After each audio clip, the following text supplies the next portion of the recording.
Yashashni mendan o'rganasiz-da. Yashashni? Men senga uylanaman. Doda? Men sizga tegmayman.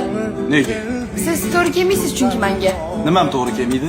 Bilasizmi, men hali beri erga tegmayman. Undan keyin men chet elga erga tegmoqchiman.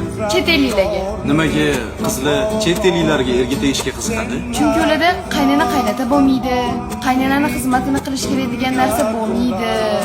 Bizani o'zbekchilikda bilasizku, ertalab mohli tur, spir, ish qil, obed qil, ovqat qil. O'qigan qiz ekansan-ku, lekin qovoq miya ekansan. Yo'g'i. Chet ellik erga tegding. Xo'p. Ertalab bo'lasan. Tursang ering choy tayyorlab qo'yadi.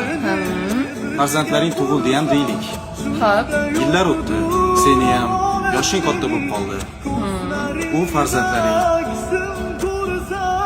seni tashlab chiqib ketadi. Nega meni tashlab chiqib ketarkan? Chunki seni ering ota-onasini tashlab chiqib ketgan. Sen xizmat qilmayman deyapsan-ku. Seni farzandlaring, seni kelining nimaga senga xizmat qilish kerak? Keyin nima bo'ladi? Oddiy misol, kasal bo'lding. Xo'p. Kasalxonaga qo'shnilaring, qarindosh urug'ga o'xshab boradimi? Ularni aytib bo'ladi. O'sha borarmikan ko'rishga? Yo'q.